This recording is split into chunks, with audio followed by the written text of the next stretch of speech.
Uh, Good morning, everyone. My name is Vito Fossella, and we're here once again, unfortunately, to remind the city of New York that it is playing with fire by allowing these battery storage units, BESS what they call, to be located near people's homes.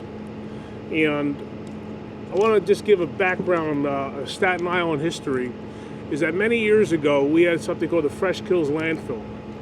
And it was the only landfill in all of New York City.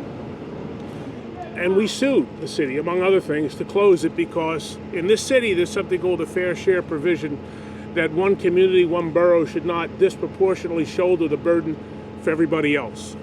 So all the garbage was coming to Staten Island, and ultimately common sense prevailed and the Fresh Kills landfill closed. In a way, these battery storage units are reminiscent of the Fresh Kills landfill, in part because the land on Staten Island is relatively inexpensive compared to the other boroughs, in part because we have more open land, and finally, we don't need the power, yet we're going to get most, if not half, of all the battery storage units Staten Island are coming to Staten Island, and the power will go elsewhere. So what we've been saying since day one and beating the drum is there should be a moratorium on the placement and development of these battery storage units until safety protocols are in place. Almost every month we see stories around the country where these storage units go on fire, toxic fumes are emitted into the air, areas and neighborhoods have evacuated because they can't, one, put out the fire, and two, deal with the toxic fumes that spew from these things. That's a fact. So I want to ask anybody in city government who has a conscience, why would they allow these units to be placed right next to people's homes? For years, they weren't allowed. Until a few years ago, the city said, okay, through the building department, you can now put them right next to people's homes. We need to go back to the way it was, where we're not saying we're against these units per se, we're saying they should not be next to people's homes. And I will tell you this, I have met with every agency, every regulatory agency that's been involved with this, and I said, do these things belong next to people's homes? And every one of them has said no. And yet here we are. So these poor residents have to one day, that maybe just moved here recently, are waking up to what could be a disaster. Raise your hand if you want to live next to one of these things. Nobody does. So with that said, we're calling upon the city, stop playing with fire, put a moratorium on these things, stop the development here, and wherever else they're planning around Staten Island. The rest of the city can fend for itself, but on Staten Island, we're trying to fight the good fight on behalf of these residents. And one of the guys who's been with us since day one, he's on the community board number 2 that represents and covers this jurisdiction here, is Mr. Ben D'Amato. Ben? Yeah, thank you.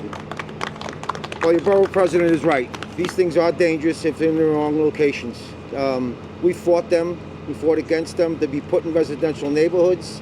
This is part of the new city of yes, and I can't understand why the city council, when every community board on Staten Island and every councilman on Staten Island, including the borough president, does not want these things around here. We voted no on them, and meanwhile they constantly just ignore what we want, our wishes, the people who live in this community, and just put these things right in your backyard now.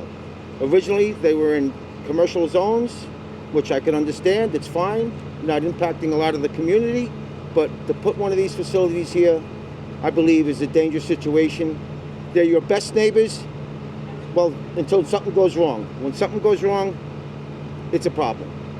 So I encourage the city council to please re-entertain this and to not allow these to be put into residential neighborhoods, even though they're in a light commercial corridor.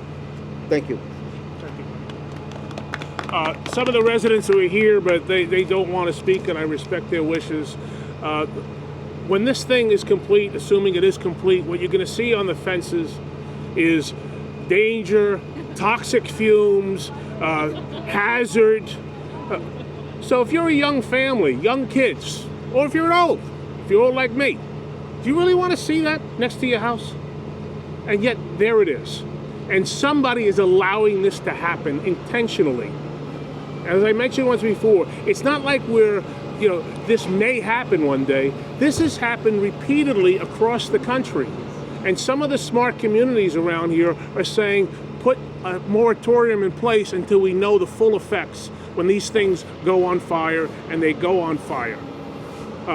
With that, thank you. Anybody questions? So is there anything you can do about to stop this site, and how many are on Staten Island right now? Well, I don't know if we can stop this. Frankly, we've been talking about litigation, and we're in the process of reviewing our options as it relates to litigation, in part because I mentioned before, a fair share. Why should a community of, say, 5 or 6% of the city's population have almost 50% of the planned battery storage units across the city? And that's roughly.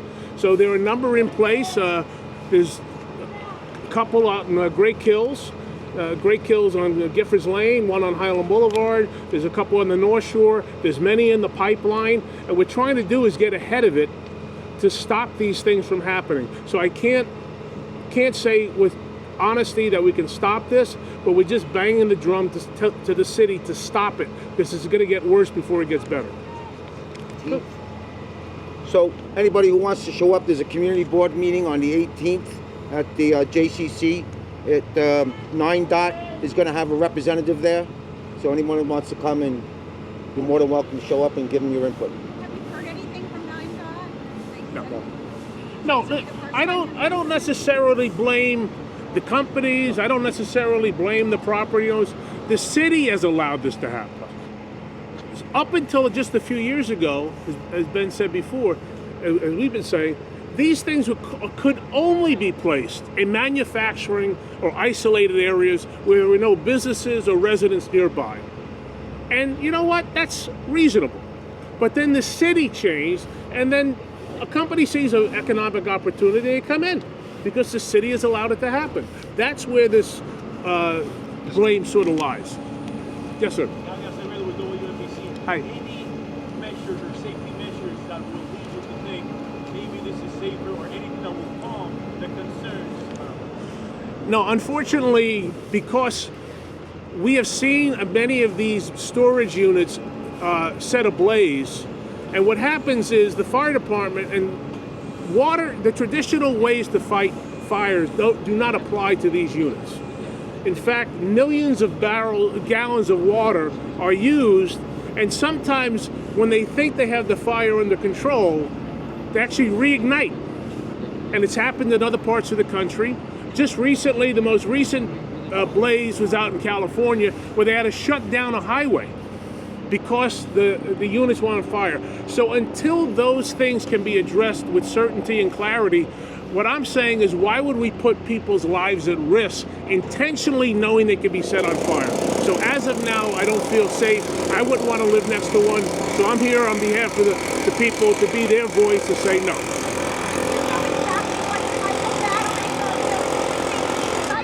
I'm sorry. When you hear this, you think e-bike batteries? Is that what So we see e-bike. So the city changes the rules to prohibit e-bikes in buildings, right? In apartment buildings that set buildings on fire. Those things are like matchbooks compared to these. So they're concerned about e-bikes in buildings, but they're not concerned about things that look like tractor trailers. And they're hundreds of times the size of storage units. So it's just illogical. And I'm not saying they're wrong for tackling the e-bike situation, because it's led to a lot of deaths. And what we're saying is apply the same logic when it comes to things that are 1,000 times the size.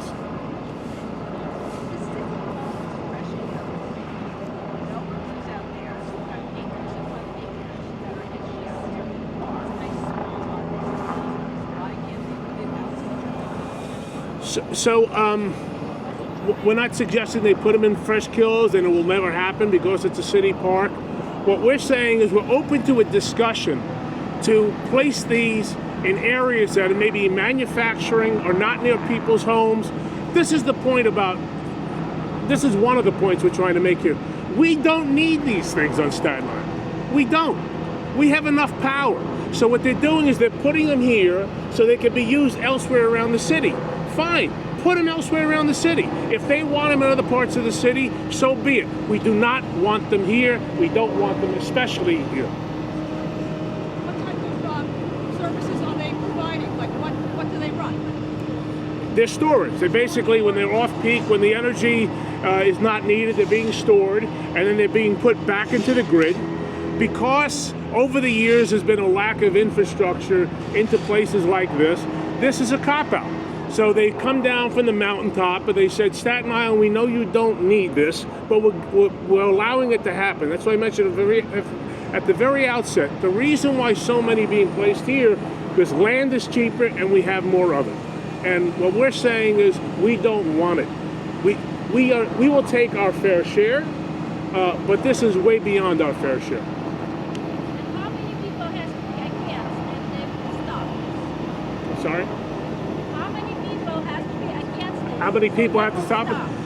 Enough to vote the people out who support this. I mean, that's my position. Politics, people get in office and they have to make decisions. There are people who will never step foot, who have never stepped foot on Staten Island, and forget the Manor House, never came here, who said, Staten Island, you're getting this. So that's it. Unfortunately, unless we sue, and we plan to sue, and we're successful in that, if not, it's a political question that can be made at the city level. The city has the power now to say, you know what, we made a mistake.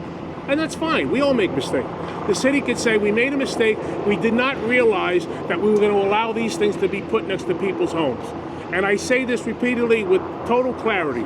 I have asked every agency and regulatory authority involved if they think this is right, and every one of them has said no.